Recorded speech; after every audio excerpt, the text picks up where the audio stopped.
Las opiniones vertidas en este programa son de exclusiva responsabilidad de quienes las emiten y no representan el pensamiento ni la línea editorial de C9N.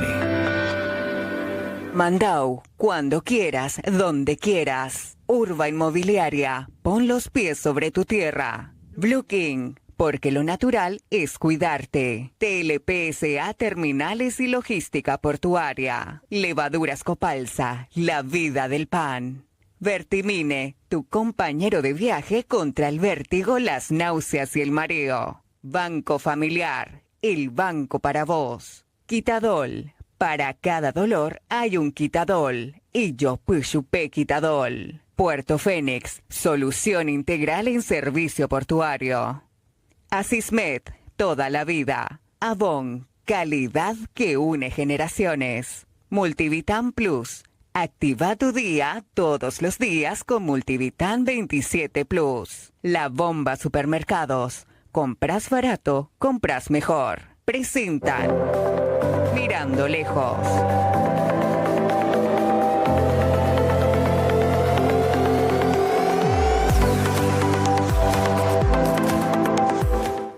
Muy buenas noches, querida audiencia. Bienvenido a Mirando Lejos. Hoy tenemos un programa extraordinario porque por la condición del invitado vamos a hablar de lo macro, de la política internacional, de todo lo que está pasando en el mundo, los movimientos abismáticos que se están dando en el mundo, y después vamos a tratar de aterrizar a América Latina y, si nos da el tiempo, al Paraguay. Estamos hablando del doctor Euclides Acevedo, conocido por toda la audiencia, ex canciller, el ministro del Interior, ex ministro de Industria, ex embajador, diputado por la República del Paraguay. Pero antes de entrar al tema de lo macro, de la política internacional, de las tendencias globales, quisiera hablar de un suceso doméstico paraguayo. Me llamó profundamente la atención de que la DENIT haya intervenido una unidad productiva. Una unidad productiva que tiene 72 hectáreas, que tiene una inversión de $2 millones, que para la cosecha toma como mano de obra 150 paraguayos de pueblos originarios, para la plantación a 100.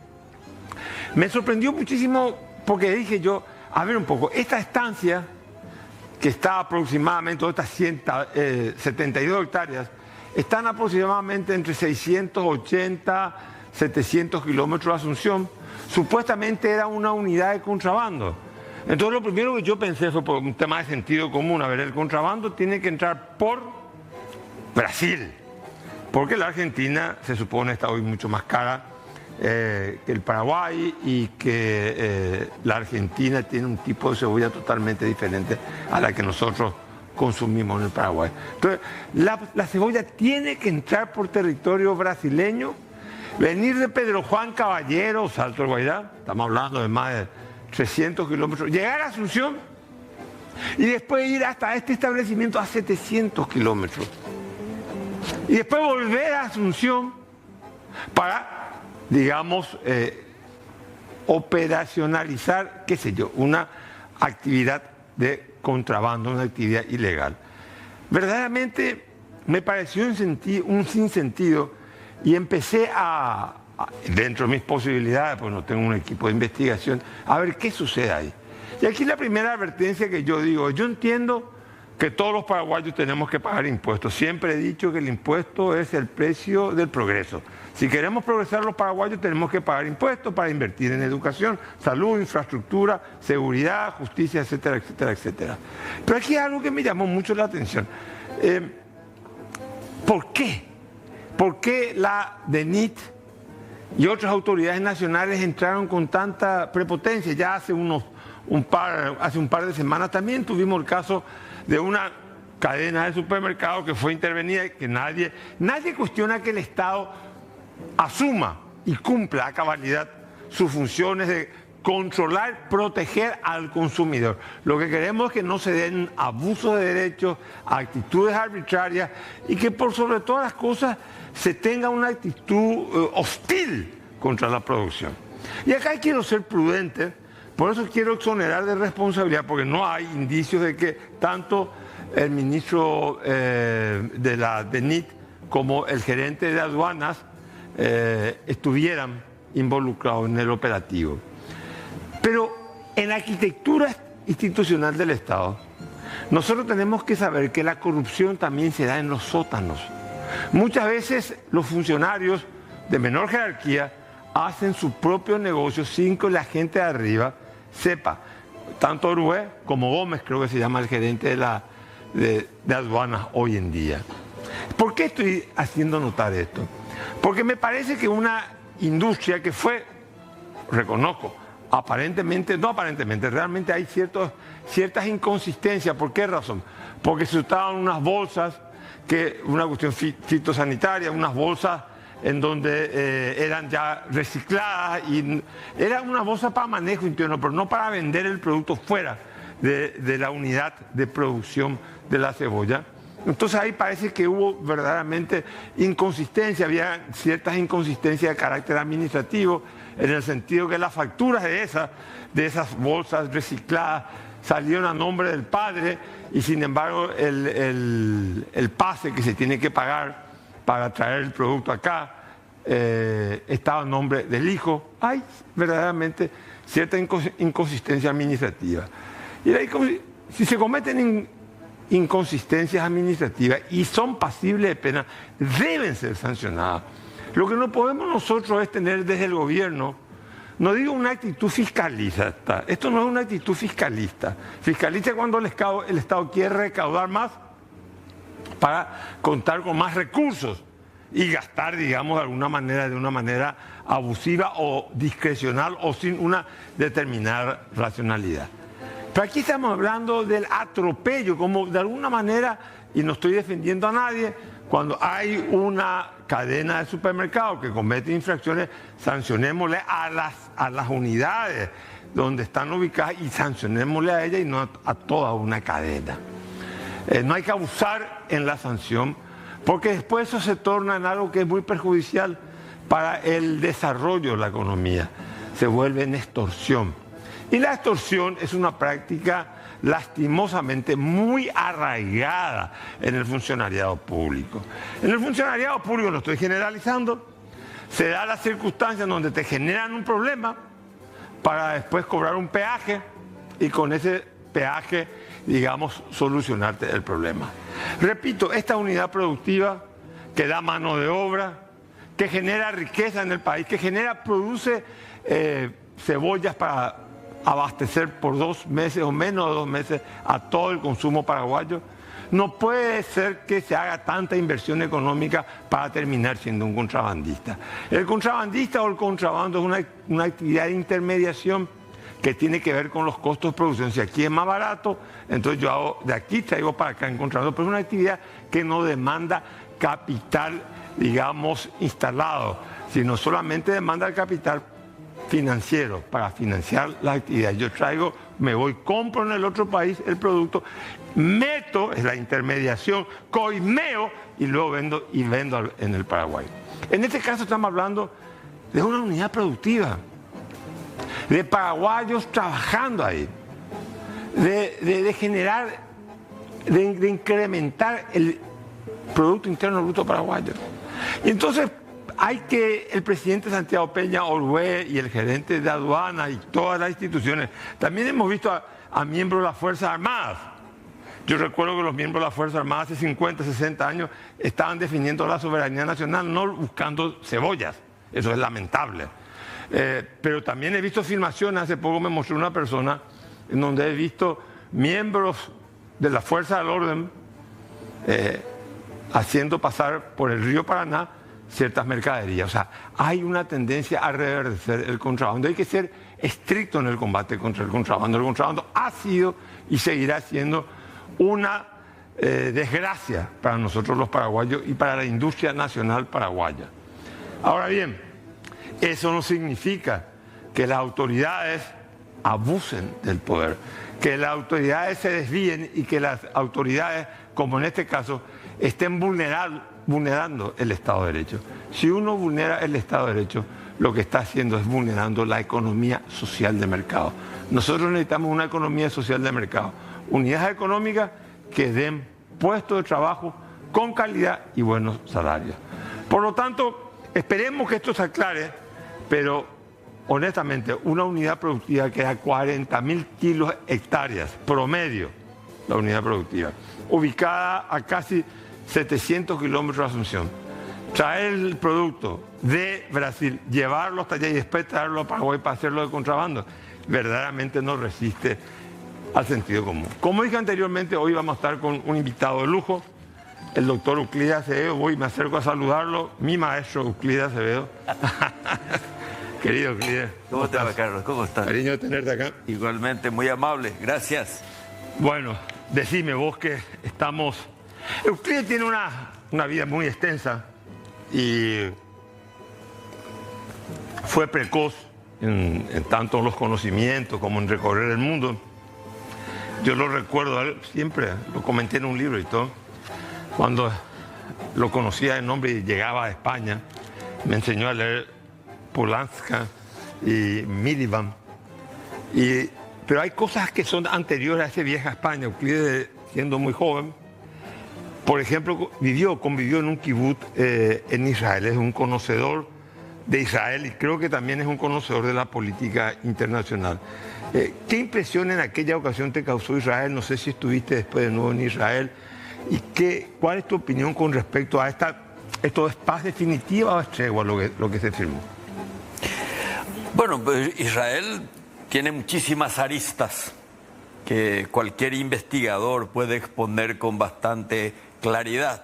Ahora, en cuanto a mi experiencia, yo fui becado por Golda Meir en un encuentro que se tuvo en Viena. Y bueno, fui a trabajar a un kibutz, en primer lugar en un kibutz Neve Eitan que estaba cerca del Golán. Después de la guerra de los 6 días, la tensión fronteriza era muy fuerte. Me dediqué a recolectar olivos y sandías. La segunda vez que estuve en otro kibutz que se llama Baham, donde coincide mi presencia en Israel con la guerra del Yom Kippur. Eso fue en el 73. 73, donde fracasa el servicio de inteligencia israelí. Lo toman con el calzoncillo abajo, como decía el jefe de Estado Mayor, lo cual provoca la renuncia de Golda Meir, de Dayan y otra gente, y el surgimiento de un halcón de la política nacional e internacional de Israel, Ariel Sharon, que, digamos, llegó a estar a 40 kilómetros del Cairo cuando las tropas egipcias anteriormente estuvieron a 80 kilómetros de Jerusalén. Bueno, la impresión que te da es que es un Estado que tiene un concepto claro de lo que es la defensa. No nos olvidemos que los primeros colonos de Israel, antes de con la antigua Palestina, eran gente que venían de la Unión Soviética. Claro. Entonces tenía una connotación ideológica. No es lo mismo el judío de la diáspora que el sabra. Entonces, a partir de ahí es una historia de conflictos. Una historia de conflictos que ahora aparentemente termina con el acuerdo de Israel con Hamas propiciado por Trump. Pero no nos olvidemos que Israel ya tuvo acuerdos. El acuerdo de Camp Davis, que auspició Jimmy Carter entre Anwar Sadat y Menachem Begin. Y después el acuerdo de Oslo, que se negoció clandestinamente, casualmente yo estaba en Viena cuando eso, clandestinamente en la embajada de Noruega en Viena, lo cual hace que Arafat y Yitzhak Rabin se pasen la mano con Bill Clinton, y mucha gente dice que en ese apretón de manos de Yitzhak Rabin, él es sentenciado a muerte. 3 Nobel de la Paz: Shimon Peres, Arafat y por supuesto Yitzhak Rabin. Esos acuerdos de paz se fueron descomponiendo por intereses geopolíticos. Y fíjate vos, en los 2 últimos años tenemos los siguientes conflictos: el conflicto de Rusia con Ucrania, de misma época más o menos, entre Israel y Palestina, tenemos los conflictos del Sudán, los conflictos de los hutíes en el Yemen y por supuesto tenemos el conflicto en América Latina con la venida de Trump, el enfrentamiento nada más y nada menos que entre Brasil y Estados Unidos por la cuestión de los aranceles. Ahí te quiero parar. La verdad que quería, no quiero bajarte a la región, pero tocaste el tema y no quiero saltar. Para nuestra política exterior paraguaya, sí. ¿Cuál es la prioridad? Vos que fuiste canciller y que sos un conocedor del mundo y que está dando vuelta hace años. ¿Brasil o Estados Unidos? ¿Qué tiene que priorizar Paraguay? El Brasil con tus vecinos. Fíjate vos el error estratégico que cometió nuestro canciller, con todo respeto, yo le quiero mucho a Ramírez Lescano, pero él se olvidó de sus vecinos y apostó, puso todas sus fichas en Washington, con asesores internacionales de menor cuantía, y perdió la OEA, que hubiera sido importantísimo para el Paraguay. Nuestro principal mercado es el Brasil, va a ser nuestro vecino siempre. Y por otra parte, no descuidar la Argentina y de paso acordarnos por qué es importante Bolivia, no porque haya ganado ahora Rodrigo Paz. Bolivia como cuestión estratégica. Paraguay es un hub logístico, es un hub energético y debería aprovecharse esa condición geopolítica para poder convertir al Paraguay en un elemento de resurgimiento del Mercosur. Hay nuevos bloques en el mundo, este es un mundo multilateral. Tenés ahí Estados Unidos que de alguna manera le saca la mano a su antigua amante que es Europa y trata de apoyarse en América. Porque me quiero ir en ese tema, pero antes te quiero hacer una pregunta. Vos que fuiste miembro de gabinete, pero fuiste también canciller. Sí. Si vos hubieras sido canciller en estas circunstancias y tenés un presidente que ejercita la diplomacia presidencial. Él es el presidente y él es canciller. Él es más canciller a veces que presidente. O sea, hay dos figuras, dos funciones en las que se solapan, digamos, de alguna manera. ¿Cómo te sentirías vos como canciller, conociendo, digamos, tu trayectoria, tu envergadura? O sea, digamos, Nixon aguantó un Kissinger, pero a Nixon también. No era una figura de cuarta categoría, Nixon. Era un hombre formado. Ahora, ¿cómo vos aguantarías así? ¿Cómo ves eso? Probablemente hubiera tenido algunas fricciones con el presidente de la República. Porque yo creo que nuestra política exterior, en vez de ser una política de alianzas, se volvió una política cipaya. De alguna manera nos marcaron demasiado el paso desde fuera. Y eso no está bien para un país que tiene que recuperar su soberanía, no solamente territorial, energética, alimentaria, sino que debe recuperar su energía y su soberanía en la política exterior. Es probable que yo hubiera tenido algunas fricciones con el presidente Peña, independientemente del trato, con esta observación muy importante. De acuerdo a la Constitución, el que maneja la política exterior y la política de defensa es el presidente de la República y es intransferible. Pero probablemente le hubiera sugerido al presidente una mesa de análisis con mayor frecuencia y con mayor rigor. El triángulo, llamémosle de alguna manera, le incluyo a Milei, Asunción, Washington, Tel Aviv. Es una cosa positiva, estamos jugando... porque se aparta lo que quiere Brasil, se aparta lo que quiere México, los dos países grandes. Es un juego inteligente jugar. Yo creo que es un juego peligroso.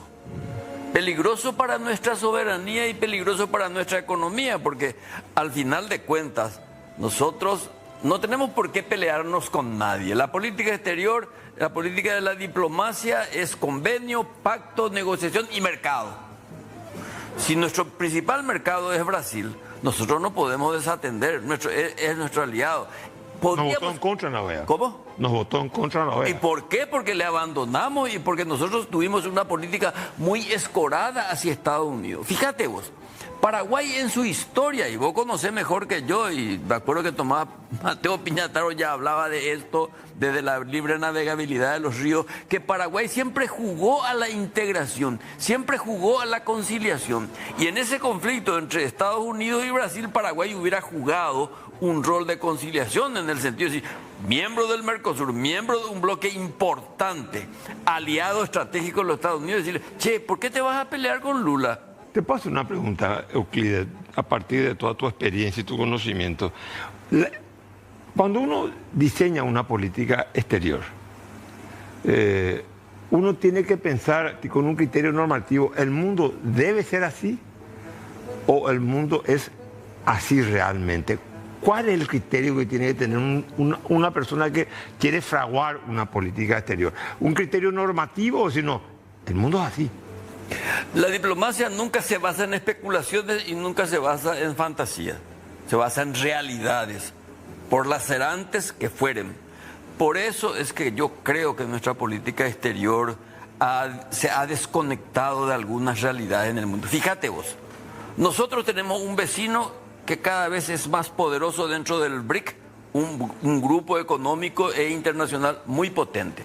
Nos estamos olvidando de la Organización de Cooperación de Shanghái, donde está Rusia, China, todos los países del Euroasia, o sea, Kazajistán, Kirguistán, etcétera, etcétera, más Irán, India y Bielorrusia, Pakistán. Países potentes económica, militar y atómicamente.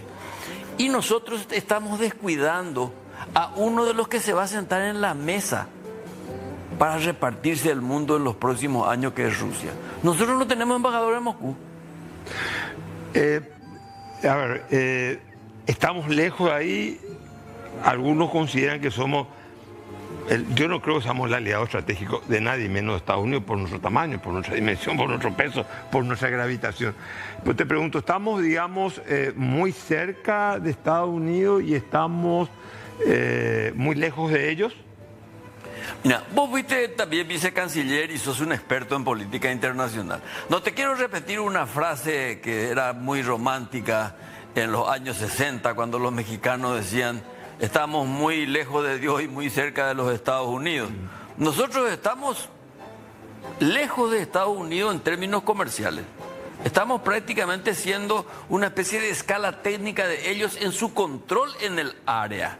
Y estamos cerca del Brasil, al que tampoco tenemos que someternos, porque tenemos que entender desde el punto de vista histórico su condición de país expansionista. Y lo malo no está en su política expansionista, lo malo está en que nosotros permitimos eso. Fíjate vos, el famoso espionaje del Brasil con respecto a Paraguay. No es un problema del Brasil, es un fracaso de nuestro servicio de contrainsurgencia, de contrainteligencia, que debía haberle advertido al presidente de lo que estaba sucediendo.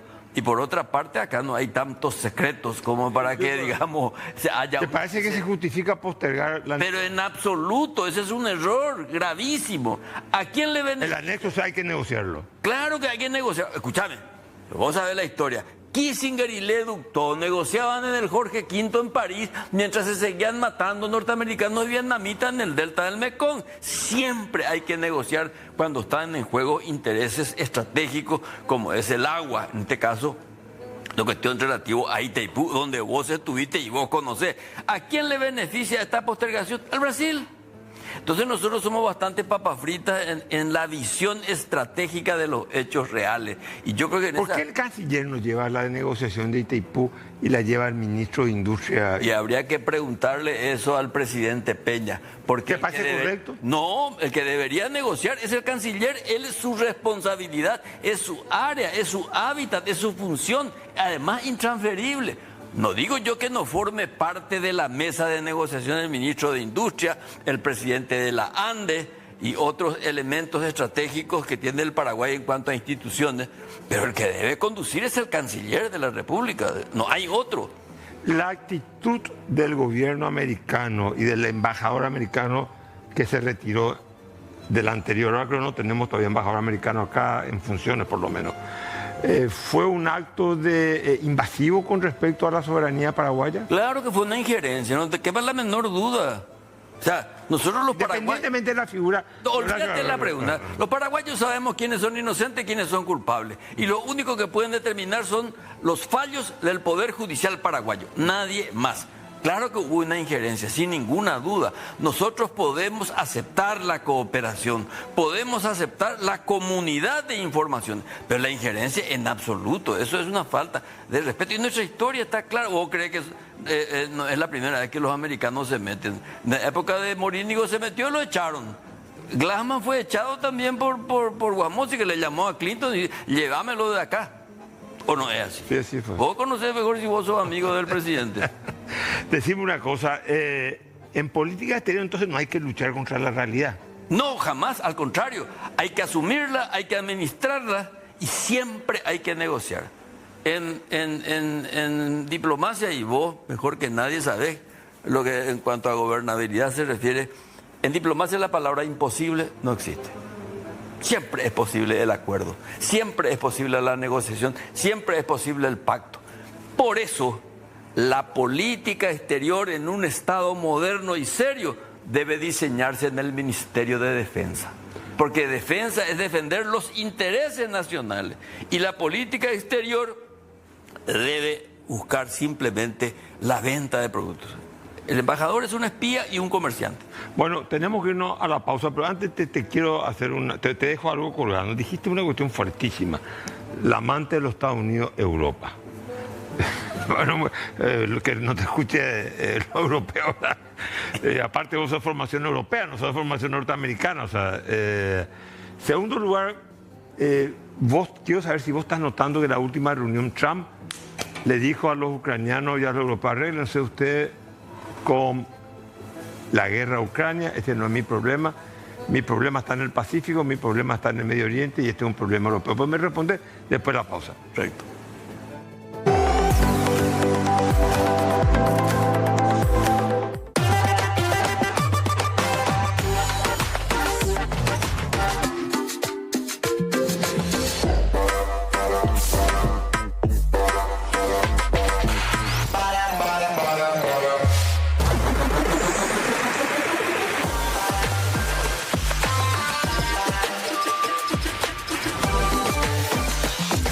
Disfruta la magia de Coca-Cola una y otra vez con tu botella retornable. Coca-Cola, magia de verdad.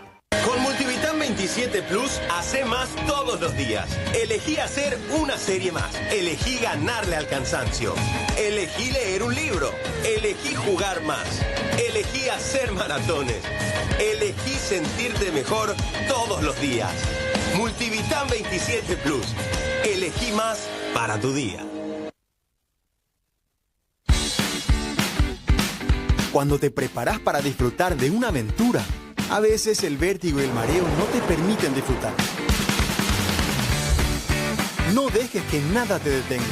Presentamos Vertimine, rápido y efectivo contra el vértigo y el mareo causado por el movimiento. No permitas que los mareos arruinen tu próxima aventura.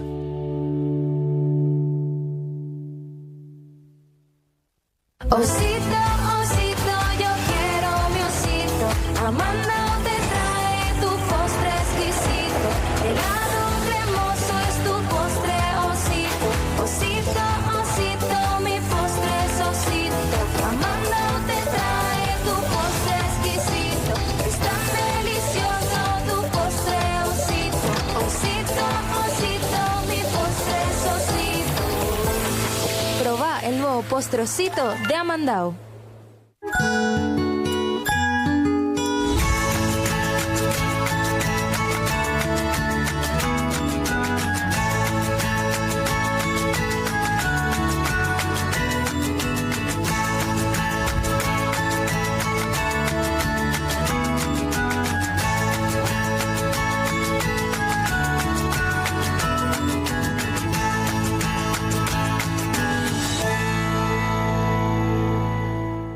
¡Bombazo! En agosto liquida, derretimos los precios. Lunes de locura, martes de carnes, miércoles 30% en frutas y verduras, jueves 20% en panificados y de viernes a domingo ofertas de fin de semana. Además 30% en ropas de invierno. Liquidamos agosto con otro bombazo de Supermercados La Bomba. La Bomba.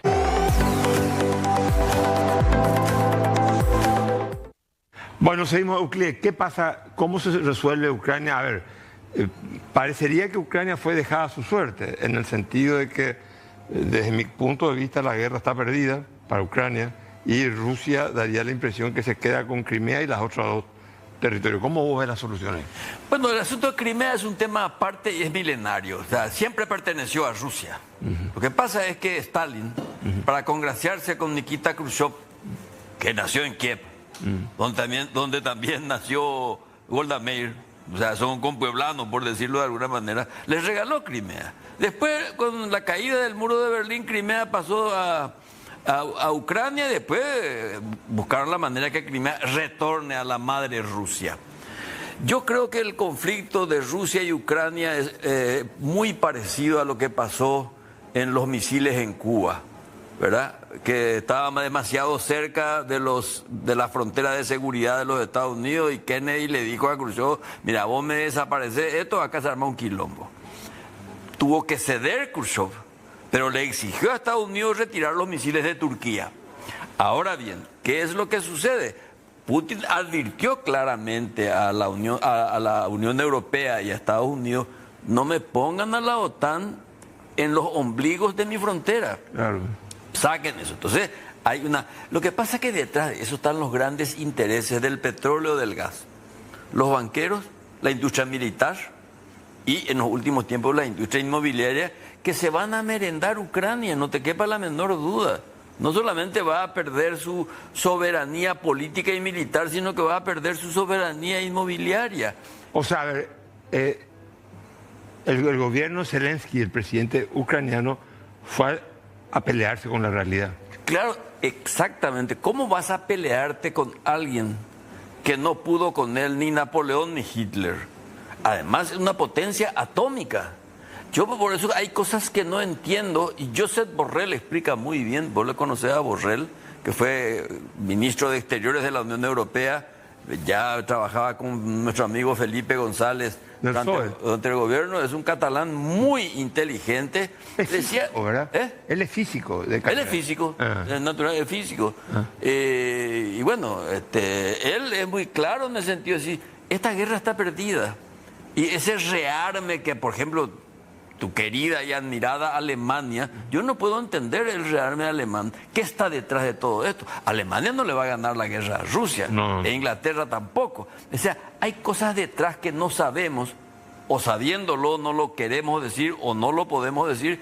Y Trump, que verdad que es un medio oeste norteamericano, que muy suelto de cuerpo, le convoca a todos los europeos y le dice: ¿sabe qué? Hagan lo que tengan que hacer ustedes. Yo tengo que arreglar este tema con mi principal portaaviones en el Medio Oriente, que es Israel. No solamente... O sea, la prioridad está en Israel, no en Ucrania. Por supuesto. En Ucrania, por otra parte, con Putin ellos arreglaron de alguna manera en Alaska. En Alaska, no vaya a creer que esa elección del sitio donde encontrarse, eso es todo simbólico. Claro. ¿O vos crees que... Trump le saca del aislamiento internacional a Putin, le pone alfombra roja en Anchorage, en Alaska, y hablan de muchas cosas, no solamente del conflicto entre Ucrania, hablan de la cuestión del Ártico, por ejemplo, una nueva concepción de conectividad mundial y sobre todo de nuevos minerales que hay detrás. No nos olvidemos que Alaska perteneció a Rusia y después los Estados Unidos había comprado. O sea, hay cosas que tenemos que ubicarnos en el tiempo histórico, de dónde vienen y sobre todo a dónde vamos a ir. Y yo creo honestamente que la guerra de Rusia con Ucrania, eso va a continuar porque a las industrias militares les conviene, como les convino la guerra de Irak, que después se repartieron en la isla del Perejil. Bush, Aznar, Tony Blair y Berlusconi se repartieron la reconstrucción de Irak. Como ahora seguramente muchas agencias internacionales se van a venir a desembarcar en la reconstrucción de Gaza. Por eso yo no sé, ojalá el tratado, este acuerdo de paz tenga prosperidad y perpetuidad. Hay que agradecer no solamente al señor Trump, sino a Jordania y a Egipto, y sobre todo al mundo árabe ahí del Golfo, que trabajaron, los cataríes trabajaron muchísimo sus servicios de inteligencia para arreglar este asunto. No es solamente la recuperación de la liberación de los rehenes, y etcétera, etcétera, sino que un acuerdo de pacificación del área Ahora, Euclides, en este contexto en donde vemos que la geopolítica de nuevo empieza, el fantasma de la geopolítica de nuevo está cobrando protagonismo en la política internacional, o sea, la globalización que va a liberar todos los mercados. Quiero hacerte una pregunta bien compleja. Recuerdo cuando éramos jóvenes, yo más que vos, cuando leíamos toda esa literatura marxista, teoría de la dependencia, teoría de esto,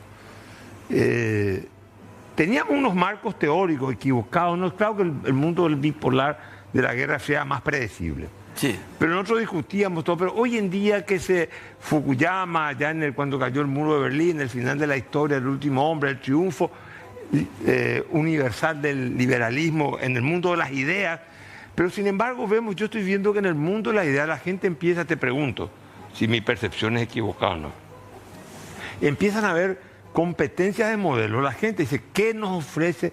La oferta electoral de la política es basura. Eso es lo que en todo el mundo, ¿eh? En todo el mundo donde hay democracia se cuestiona la corrupción y la baja calidad de la representación política y la incapacidad de la democracia de traer resultados. Sin embargo, te dicen, no, mira lo que hicieron los chinos, un régimen autoritario, capitalismo, pero llamémosle vertical, autoritario, comunista nominativamente, no sé si eso tiene que ver con el comunismo, pero eso, Putin en Rusia, que son, digamos, nos guste o no nos guste, yo siempre digo, si hay dos estadistas en el mundo, es el chino y Putin. Nos puede o no gustar, ya eso es otra historia, pero de que son figuras. Ahora, lo que te quiero preguntar, esa competencia que nosotros la vivíamos afiebradamente entre la ideología de izquierda y la ideología de derecha, parece que hoy está cambiando por una... ¿Funciona la democracia liberal en su versión clásica o con el Estado social de derecho como es Europa? ¿O vamos a un régimen más donde parece que el autoritarismo político y el capitalismo es lo liberal? Digamos una suerte de híbrido. Te pregunto, ¿hay eso, no hay eso? ¿El mundo hacia dónde va? Es muy difícil saber el mundo hacia dónde va, pero lo que está claro es que tenemos capitalismo para el rato, porque tiene una capacidad de reinventarse. Primero. Segundo, el Estado cada vez se va a meter más. Lo hace de una manera mucho más educada, mucho más cortés, mucho más cordial, pero la presencia del Estado va a estar siempre en el mundo de la economía, en el mundo de la producción. Fíjate vos, Milei vino para darle una patada al Estado. Lo primero que hizo es arreglar su cuestión con China, cuando dijo que no quería saber nada de los chinos. O sea, los Estados Unidos, que teóricamente es la capital del liberalismo en términos de modelo económico, y la presencia del Estado es poderosísima, inclusive en el campo de la libertad de opinión y de expresión. Vale decir entonces que yo creo que hay que examinar lugar por lugar. Y la China es un modelo muy importante y muy interesante. El Partido Comunista conduce la competencia privada. Y eso se nota en este acuerdo que se hizo hace poco en las afueras de Pekín, en la Organización de Cooperación de Shanghái, cuando dicen que la cooperación vamos a hacerlo a través de la competencia. Y vamos a combatir el terrorismo, el separatismo étnico y el fundamentalismo islámico. O sea, esos son los ejes por el cual va a ser. Y obvio, vamos a tratar de garantizar siempre la paz. Los chinos no se meten en quilombos militares. Tienen una potencia militar, pero siempre están ahí detrás. No se meten. Y los indios tampoco, salvo el problema con Cachemira y con Pakistán, que es histórico. Ahora, nosotros la tentación, la nostalgia autoritaria, porque en América Latina hubo una izquierda autoritaria o guerrillera que optó por las armas y buscaba un régimen autoritario, y la derecha tradicional, que era vertical y también autoritaria. Esa nostalgia, ese pasado autoritario, esa cultura autoritaria que muchos pensaban que devenía de nuestro catolicismo y nuestra herencia hispánica, en América hoy en día es imposible porque somos una zona de influencia norteamericana. Yo creo ¿Qué es lo que nos salva de esa nostalgia autoritaria? No, siempre va a haber una reminiscencia de regímenes autoritarios legitimados por la justicia social. ¿verdad? Que es el argumento que tienen Nicaragua, Cuba y Venezuela. Y de alguna manera Petro en Colombia. Pero fíjate vos, un gobierno como el de Lula te demuestra de que es posible gobernar un pensamiento de izquierda, de un Estado con mucha gestión social, con un vicepresidente que es alguien que es un símbolo de que no puede el Estado no negociar con el sector privado que normalmente tiene vinculaciones internacionales. Por eso, esta cuestión de los aranceles que le impuso Trump a Lula, cuando se encuentran en Nueva York, simpatizan. ¿Por qué? Porque ambos saben, el uno como comerciante y el otro como viejo luchador, que no hay salida más que la negociación. Y van a terminar negociando. Y ahí es donde el Paraguay tiene que entrar. Por eso que Paraguay no puede estar ausente de todo esto que está pasando en el mundo y no quedarnos en ese eje Asunción, Washington, Tel Aviv, Taiwán. Yo creo que tenemos que abrirnos más, porque en el fondo lo que queremos es vender. Encontramos mercado de la carne en Canadá, retiramos nuestra embajada de Canadá. Tenemos 100.000 paraguayos en Campo Grande, retiramos el consulado de Campo Grande. Tenemos un corredor bioceánico que hasta el momento solamente le va a beneficiar al Brasil. 2.000 camiones por día. Productos de ahí de Mato Grosso Sur, el granero del Brasil. Solo tenemos que empezar a pensar qué vamos a hacer con esa ruta hacia el Asia-Pacífico.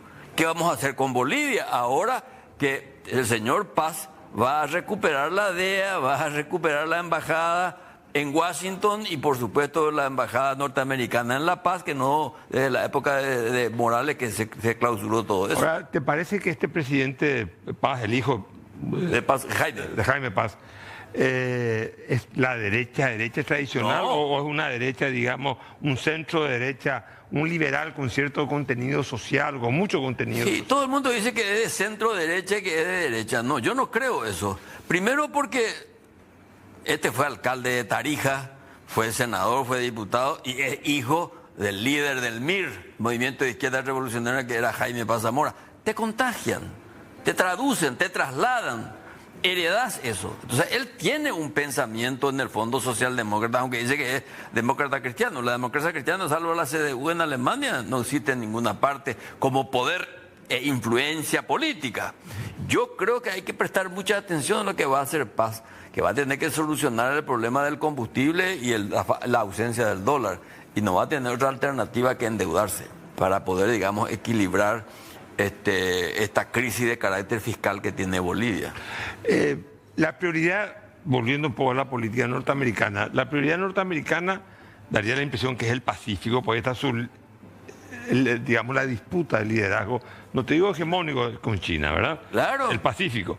Medio Oriente, porque Medio Oriente es importante porque los chinos sacan el petróleo de ahí, aparte porque Israel es, digamos, una suerte de primer adelantado en la hipótesis que haya un conflicto con el mundo musulmán. Tercer lugar viene el problema, llamémosle, en las prioridades de Ucrania, que para mí está ya un caso perdido por lo último de Trump. ¿Y qué juega América Latina, México, Brasil? ¿Estamos en cuarto orden de las prioridades de la política norteamericana? No, yo creo que en este momento, desde el punto de vista geopolítico, América Latina es vital para Estados Unidos. Sobre todo si en esa su competencia con China, a los Estados Unidos les preocupa muchísimo la penetración agresiva desde el punto de vista comercial de los chinos. ¿Vos crees que no le preocupa a ellos el puerto de Chancay en el Perú? Le preocupa la inversión que tienen los chinos en el Brasil, sobre todo. 30% de los productos que nosotros importamos son chinos continentales. Por supuesto. Nosotros prácticamente le compramos, de acuerdo a los datos del DENIT, que es relativo, es 3.000 a 5.000 millones de dólares. Vos hablas con los empresarios de tus amigos de Ciudad del Este y dicen, no, muchísimo más que eso, entre 10 y 15.000 millones. Y no le vendemos nada. Entre paréntesis, e hipócritamente, le vendemos vía Brasil o vía Chile. O sea, eso tenemos que resolver de alguna manera, pero de una manera pragmática. Y cuando hablo de pragmatismo, hablo también de patriotismo, una palabra que a mucha gente no le gusta porque parece ser una especie de reminiscencia histórica. Pero patriotismo no es otra cosa que defender los intereses nacionales a capa y espada por la vía de la negociación y el pacto. No hay otra forma. ¿Cuál es la otra forma? Nosotros somos un país chico, dice la gente. Somos más grandes que Italia y más grandes que Alemania. Lo que tenemos que tener es una élite política que conduzca al Estado paraguayo hacia horizontes internacionales donde nosotros no solamente tenemos que hacer vidriera, como hace el presidente Peña, que no está acompañado por su política exterior ni por sus embajadores, sino que hay que saber sacar resultados. Y lo que nosotros vendemos como escaparate, tenemos que responderle con seguridad jurídica, que no la tenemos, con una falta de institucionalidad, una corrupción endémica y una falta de logística para grandes inversores. El mundo de la caída del muro de Berlín, vivimos el mundo unipolar, la hegemonía norteamericana, hasta que China empezó a despertar. La decadencia, el desmembramiento de la Unión Soviética fue Yeltsin, Putin la volvió a subir, a ubicar en un lugar de jerarquía en el mundo. ¿Cómo se ve el Paraguay en todo esto? ¿Cómo vos ves el Paraguay? ¿Cómo el Paraguay entra a jugar en este mundo de complejidad? ¿Puede un país tan pequeño como Paraguay tener una política exterior propia, o nuestra política exterior tiene que ser reflejo de, digamos, de la política exterior de otro país? Cuando fuimos independientes, y hoy no lo somos, siempre nos caracterizó una política internacional autónoma e independiente, sin descuidar la negociación, sin ser prepotentes ni arrogantes, y cuando lo fuimos fracasamos. Vale decir entonces que nosotros tenemos que recuperar a través de nuestra historia lo que caracterizó al Paraguay, su presencia internacional basado en exponentes de élite. Y élite, cuando hablo de gente preparada, gente profesional, que esté al servicio de un establishment que significa la defensa de nuestras instituciones y de nuestro principal activo, que es el agua, la energía. No hay otra. Esa energía es un capital, es un elemento positivo y de alta competitividad que nos va a permitir a nosotros hacer lo que queremos finalmente. Tenemos que ir a la pausa. Te voy a tirar una bomba. Porque fuiste antiestronista, fuiste torturado en la época de Stroessner. Éramos antiestronistas. Luchamos contra Stroessner. Vos más que fuiste hasta torturado. Quiero que la gente ni sabe eso. Otra cosa, a mí me garrotearon, a vos te torturaron. Una diferencia no semántica, es real. Stroessner tenía esos principios en su política exterior, pero después de la pausa me responde.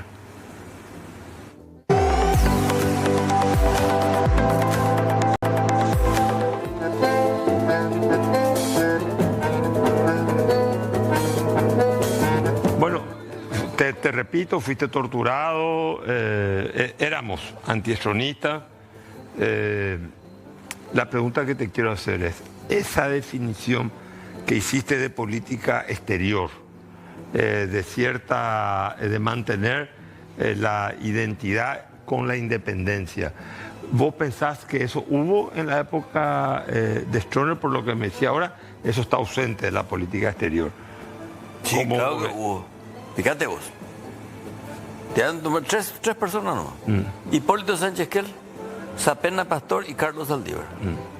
Eran tres exponentes de la política exterior y del derecho internacional que, digamos, sobresalía sobre todos sus colegas del Cono Sur.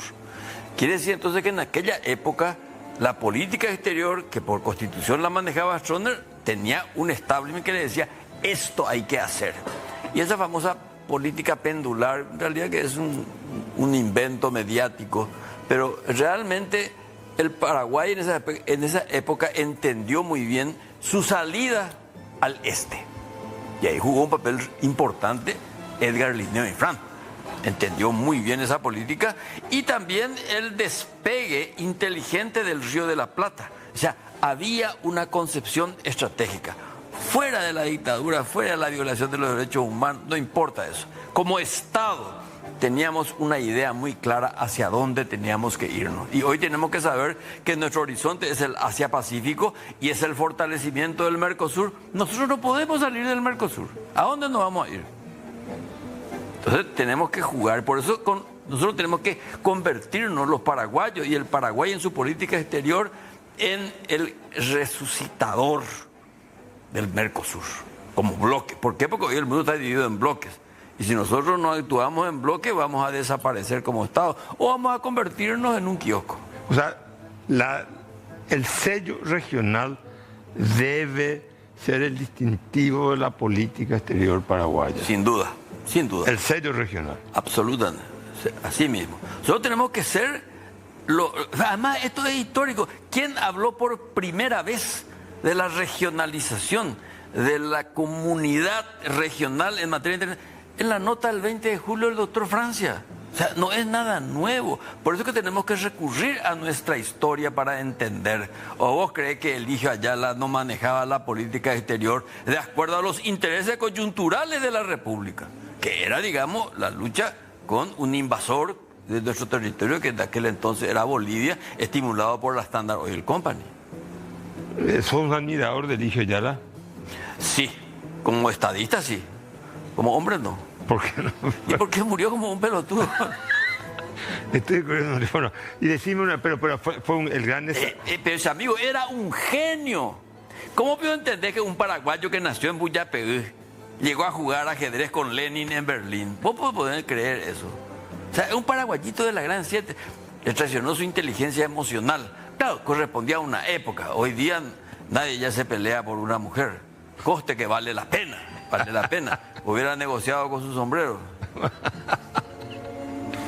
Decime, este mundo que se viene, que sigue siendo política y militarmente jerarquizado, económicamente asimétrico y socialmente donde van a haber perdedores y ganadores, se va a configurar sobre la base... Estados Unidos se retrae como el único poder hegemónico. Surgen liderazgos regionales. Bueno, China ya es un liderazgo también mundial, o Rusia regional. Mi pregunta es, ¿el mundo se va a dividir por zona? O sea, en el sentido, bueno, esta es mi zona, le dice Trump a Putin, y Putin dice, bueno, esta es mi zona de influencia, esta es mi zona de seguridad, más que de influencia. Hay zona de seguridad y después hay zona de influencia. ¿Será así el mundo actual? Así mismo es, esa es la tendencia. Por eso, de repente, no se entiende muy bien la presencia militar desproporcionada de los Estados Unidos en el Caribe. Yo no sé si es persuasivo, si es una especie de tocarle la oreja a Maduro y de paso tocarle la oreja a Lula, porque a Lula también le preocupa la presencia en el Atlántico de una potencia naval como la de los Estados Unidos, y sobre todo cuando le quiere convencer de que el PCC es una organización terrorista. Para los Estados Unidos el terrorismo es motivo de seguridad nacional, por lo tanto pueden el derecho a invadir. Y Itamaraty le dijo a Lula, no, estos son unos delincuentes, pero no son terroristas, tenemos que tener cuidado con eso, porque si no los gringos van a entrar acá.